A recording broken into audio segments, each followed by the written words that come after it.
Dr. Terry Trussler is very well known in the crowd. He was one of the funding board of the Community-Based Research Center, as well as the Health Initiatives for Men, and has been conducting research on gay men's health for as long as most of us can remember. So.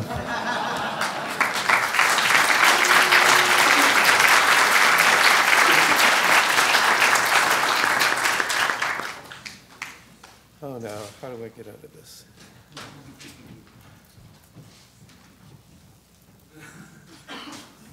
You good?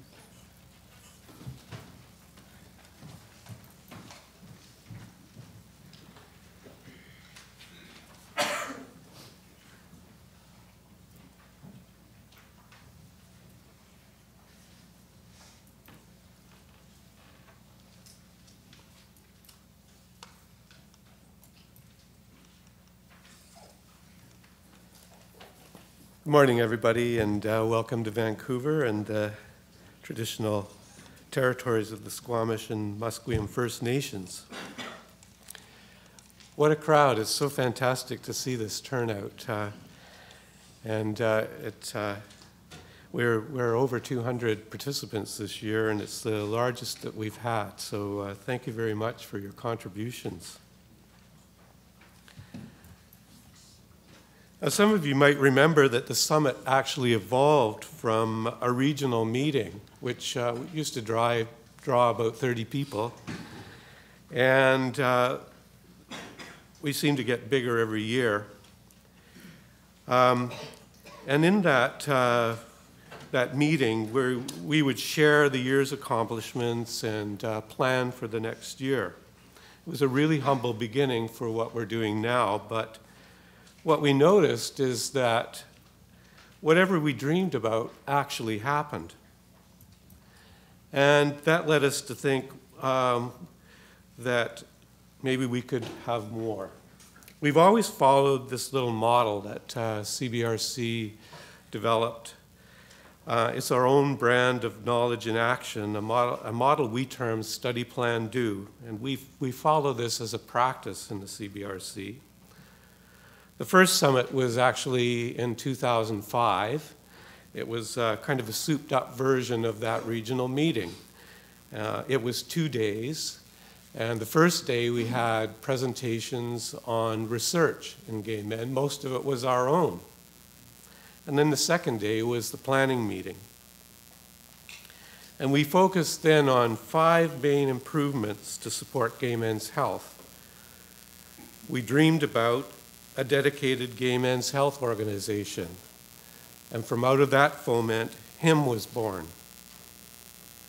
We dreamed about a youth sexual health leadership program. And out of that, we got Totally Outright, which is now sprung to life as a national program. We dreamed about community research and monitoring. And we've now engineered the Sex Now survey from a regional survey into our national survey, and we're now in our 3rd iteration. And just looking at new data. We dreamed of a gay men's health strategy. We don't have it yet, but that was eventually championed by our own provincial health officer, which was a really good push into the next phase, which is the health strategy itself. And we also dreamed of community-led social marketing and health communication. And we seem to be there now, too. We are now just at the beginning of a community-created campaign, which we'll be hearing about in this summit, the Resist Stigma campaign. Then there was a turning point in 2009 when we began to look deeper into the social ecology of gay men's situation with HIV and the broader determinants of gay men's health. Determinants of health was a very much wanted topic at the summit. It was something everybody had talked about. But as a research topic and method, it was something that we knew little about except for the way it was officially given to us in the policies of Health Canada. And what we found was that in the officially accepted determinants, there was nothing about sexuality, which was a real disappointment. Until then, CBRC was still heavily influenced by HIV prevention research, monitoring the correlates of HIV risk, and basically just replicating conventional epidemiological research on gay men. And somehow it never felt right. I did a lot of that analysis, and I know how it felt, but it just didn't feel right. So we knew we needed help to make progress, and so we began to invite experts into the summit. And with that began an incredible adventure into gay men's health development. Verley Harrop took apart the Determinants of Health model of Health Canada and announced that gay men were invisible in Canadian health policy. Without the appropriate categories to study sexuality, we were doomed to be left out of the research that was most apt to influence government policy, where real change needed to be made. In the next year, Olena Hankivsky pointed out the weaknesses in Health Canada's determinants framework. And just one simple one was that the determinants were kind of siloed, and there was no talk of interaction between determinants, and how it misses critically important health inequities, like the way determinants are experienced between mainstream and marginalized groups. And intersectionality was needed to examine the multiple intersecting social locations that influence our health.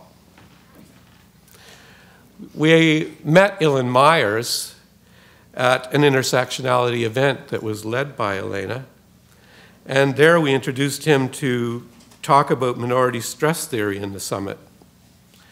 Minority stress showed us a way to account for the way prejudice influences health outcomes, and that helped us reframe the way we were collecting data in the Sex Now survey. And then David Brennan came and showed us how social pressures affect the way gay men see themselves, particularly our own bodies, the psychology of it all. It gave us a direct way to talk about how social stresses, minority stresses, get under our skin and affect even the way we look.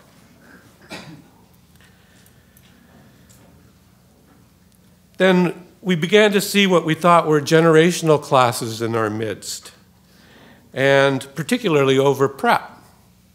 And so we invited Philip Hammock to talk about life course theory and gay men's health. He had us all positioning ourselves within 5 distinct generations of gay men and the different outlooks depending on conditions surrounding the time that we came of age. And last year, with the help of Paul Flowers from Scotland and Irv Rootman, one of the deans of population health theory in Canada, and Mark Gilbert, we turned to look at how gay men's health was affected by the extent and quality of our knowledge, and also the extent of the health system's knowledge of us. So by expanding our understanding of what influences prevention, we found that it all relates to the big picture of what influences gay men's health. And so looking over the themes we've covered in the summit over these years, you can actually see how much our knowledge has expanded once we got out of the behavioral game and looked at the wider context of gay men's predicament. In every way, we have seen that gay men's health promotion is HIV prevention. Only there's so much more to it than risk, condoms, or PrEP. Gay men's health is broadly about our complete lives.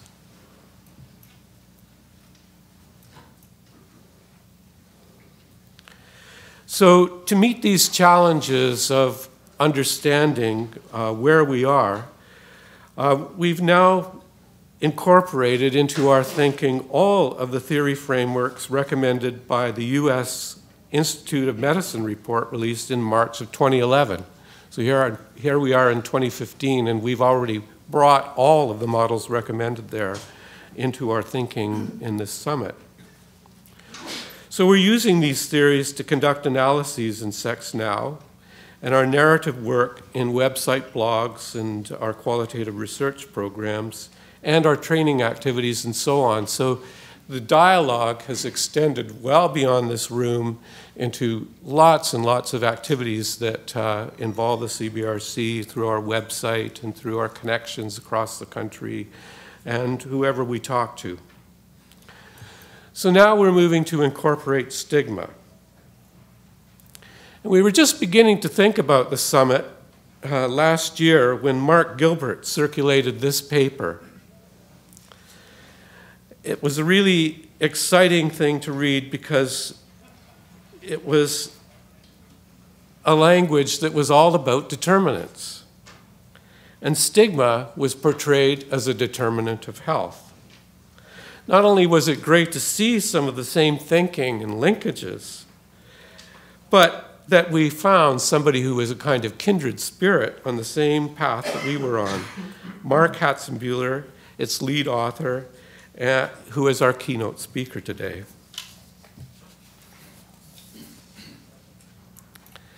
So in case you haven't read his papers yet, I took the paper I just showed you and dumped it into an app that takes it all down to a word cloud, which is a visual representation of all the important words used in their connections. And you can see at a glance that there's a lot that we talk about in this summit, particularly around social determinants of health when we encounter stigma.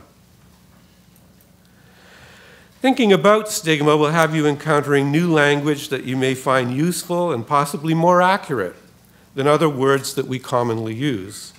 Personal stigma might take the place of homophobia. Self-stigma for the internalized homophobia. Structural stigma might take the place of heterosexism. And perceived stigma are reactions to homophobic remarks. As shown here, these terms are all connected, as are the facts of these terms, and they help to reinforce stigma's power over our lives. As we have learned from intersectionality, stigmas, like all social phenomena, do not occur in isolation or in silos.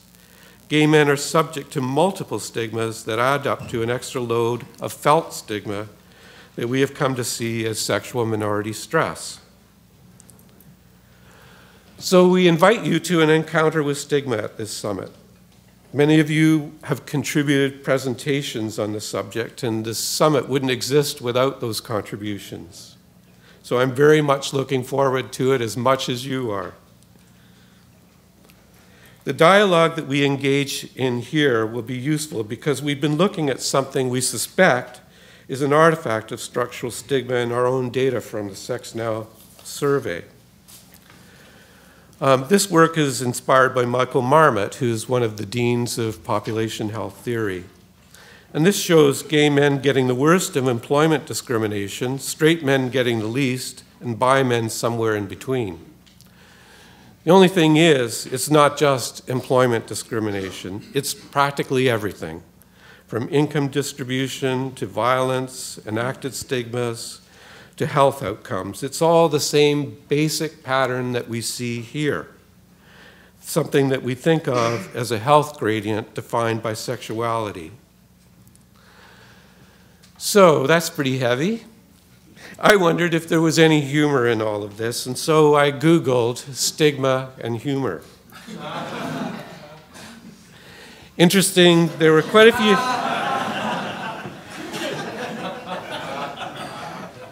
Interestingly, there were quite a few gags that used superheroes, you know, dual identity characters.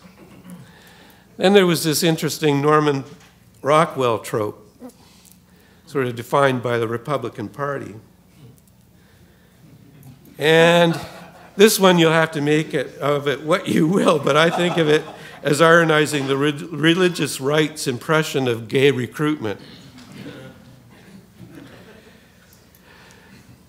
And now we're looking forward to what Canadian youth will do with stigma and their own impressions in the themes that we deliver in the Resist Stigma campaign that Olivier is heading up. So thank you again, contributors and participants, for your amazing contributions and for your showing up today. And I just want to wish you all a wonderful summit, and we'll get on with it now.